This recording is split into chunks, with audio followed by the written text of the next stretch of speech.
ನಮಸ್ಕಾರ ಸ್ನೇಹಿತರೆ, ಸ್ನೇಹ ಲೋಕಕ್ಕೆ ಚಾನಲ್ಗೆ ನಿಮ್ಮೆಲ್ಲರಿಗೂ ಸ್ವಾಗತ. ಸ್ನೇಹಿತರೆ, ನಾಳೆ ವೈಕುಂಠ ಏಕಾದಶಿ ಬಂದಿದೆ.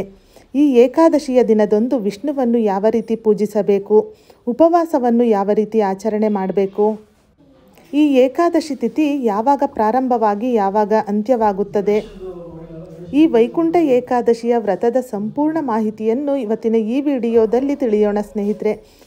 ಅದಕ್ಕೂ ಮೊದಲು ನೀವಿನ್ನೂ ನನ್ನ ಚಾನಲ್ಗೆ ಸಬ್ಸ್ಕ್ರೈಬ್ ಆಗಿಲ್ಲ ಅಂದರೆ ದಯವಿಟ್ಟು ಸಬ್ಸ್ಕ್ರೈಬ್ ಆಗಿ, ತಪ್ಪದೆ ಬೆಲ್ಲೈಕನನ್ನು ಕೂಡ ಕ್ಲಿಕ್ ಮಾಡಿ. ವೈಕುಂಠ ಏಕಾದಶಿಯನ್ನು ವೆಂಕಟೇಶ್ವರ ದೇವರಿಗೆ ಅರ್ಪಿತವಾದ ಅತ್ಯಂತ ಪ್ರಮುಖ ಉಪವಾಸವೆಂದು ಪರಿಗಣಿಸಲಾಗಿದೆ. ವರ್ಷದ ಎಲ್ಲ ಏಕಾದಶಿಗಳಲ್ಲಿ ಉಪವಾಸ ಮಾಡಲು ಸಾಧ್ಯವಾಗದವರು ಶುಕ್ಲ ಪಕ್ಷ ಅಥವಾ ಮಾರ್ಗಶಿರದ ಮಾಸದಲ್ಲಿ ಬರುವ ವೈಕುಂಠ ಏಕಾದಶಿಯೊಂದು ಉಪವಾಸ ಮತ್ತು ಪೂಜೆ ಮಾಡುವ ಮೂಲಕ ವರ್ಷದ ಎಲ್ಲ ಏಕಾದಶಿಗಳಲ್ಲಿ ಉಪವಾಸ ಮತ್ತು ಪೂಜೆಯ ಪ್ರಯೋಜನಗಳನ್ನು ಪಡೆಯಬಹುದಾಗಿದೆ.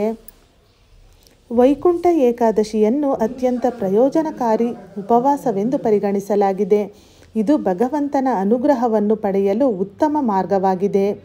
ಈ ಉಪವಾಸವನ್ನು ಯಾವ ದಿನ ಮತ್ತು ಹೇಗೆ ಪ್ರಾರಂಭಿಸಬೇಕು, ಯಾವ ದಿನ ಉಪವಾಸವನ್ನು ಆಚರಿಸಬೇಕು, ಯಾವ ದಿನ ಉಪವಾಸವನ್ನು ಪೂರ್ಣಗೊಳಿಸಬೇಕು ಎಂಬುದನ್ನು ತಿಳಿಯೋಣ.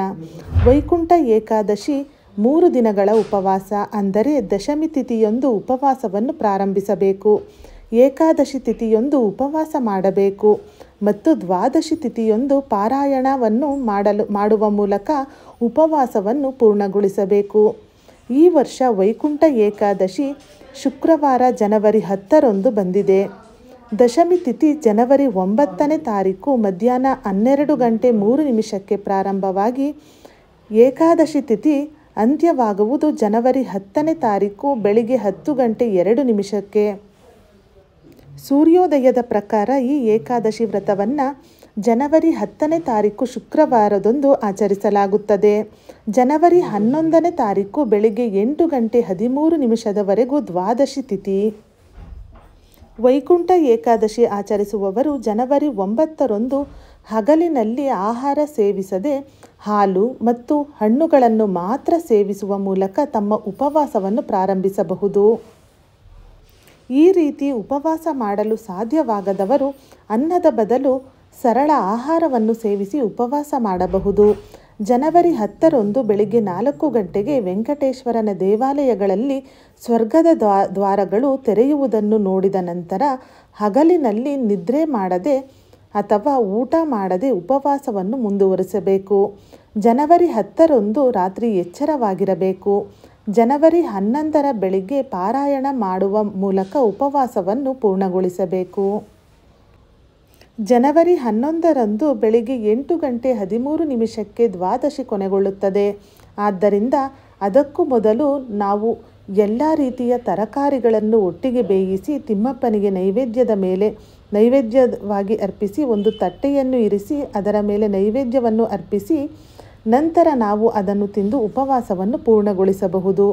ಬೆಳಿಗ್ಗೆ ಉಪಹಾರ ಸೇವಿಸಿದ ನಂತರ ದಿನವಿಡೀ ಸರಳ ಆಹಾರವನ್ನು ಮಾತ್ರ ಸೇವಿಸಬೇಕು. ಆ ಸಂಜೆ ದೀಪ ಹಚ್ಚಿ ಭಗವಂತನನ್ನು ಪೂಜಿಸಿದ ನಂತರವೇ ನಾವು ಉಪವಾಸವನ್ನು ಪೂರ್ಣಗೊಳಿಸಿ ನಮ್ಮ ಸಾಮಾನ್ಯ ಊಟವನ್ನು ಮಾಡಬೇಕು. ಜನವರಿ 9ರಂದು ಆ ರಾತ್ರಿ ನೀವು ಮಲಗಬಹುದು. ನೀವು ಜನವರಿ 10ನೇ ತಾರೀಕು ರಾತ್ರಿ ಎಚ್ಚರವಾಗಿರಬೇಕು. ಜನವರಿ 11ರಂದು ಹಗಲಿನಲ್ಲಿ ಮಲಗಬಾರದು, ಆದರೆ ಆ ದಿನದ ರಾತ್ರಿ ಮಾತ್ರ ಮಲಗಬೇಕು. ವೈಕುಂಠ ಏಕಾದಶಿ ಉಪವಾಸವನ್ನು ಆಚರಿಸುವವರು ದೇವಸ್ಥಾನಕ್ಕೆ ಭೇಟಿ ನೀಡುವ ಮೂಲಕ ಅಥವಾ ಮನೆಯಲ್ಲಿ ಉಪವಾಸವನ್ನು ಆಚರಿಸುವ ಮೂಲಕ ವಿಷ್ಣುವಿನ ಆಶೀರ್ವಾದವನ್ನು ಪಡೆಯಬೇಕು.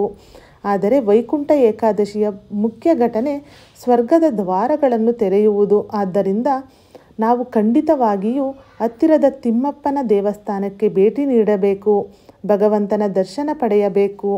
ಸ್ವರ್ಗದ ದ್ವಾರಗಳ ಮೂಲಕ ಬಂದು ಭಗವಂತ ನಮ್ಮನ್ನು ಆಶೀರ್ವದಿಸುತ್ತಾರೆ. ಈ ಉಪವಾಸದ 3 ದಿನಗಳಲ್ಲಿಯೂ ಸಹ ವಿಷ್ಣುವನ್ನು ಪೂಜಿಸಿ ಭಗವಂತನ ನಾಮಗಳನ್ನು ಸ್ಮರಿಸಬೇಕು. ಹಾಗೆ ವಿಷ್ಣುವನ್ನು ಪೂಜಿಸುವಾಗ ಯಾವುದೇ ಕಾರಣಕ್ಕೂ ತುಳಸಿ ಮಾಲೆಯನ್ನು ಅರ್ಪಿಸುವುದನ್ನು ಮರೆಯಬೇಡಿ. ಒಂದು ದಳ ತುಳಸಿ ಎಲೆಯಾದರೂ ಸಹ ವಿಷ್ಣುವಿಗೆ ಈ ದಿನ ಅರ್ಪಿಸಲೇಬೇಕು.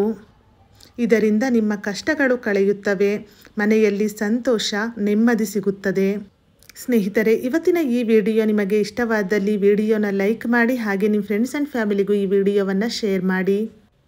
ಇದೇ ರೀತಿಯ ಮತ್ತಷ್ಟು ವಿಡಿಯೋಗಾಗಿ ಸ್ನೇಹಲೋಕ KK ಚಾನಲ್ನ ಸಬ್ಸ್ಕ್ರೈಬ್ ಮಾಡ್ಕೊಳ್ಳಿ.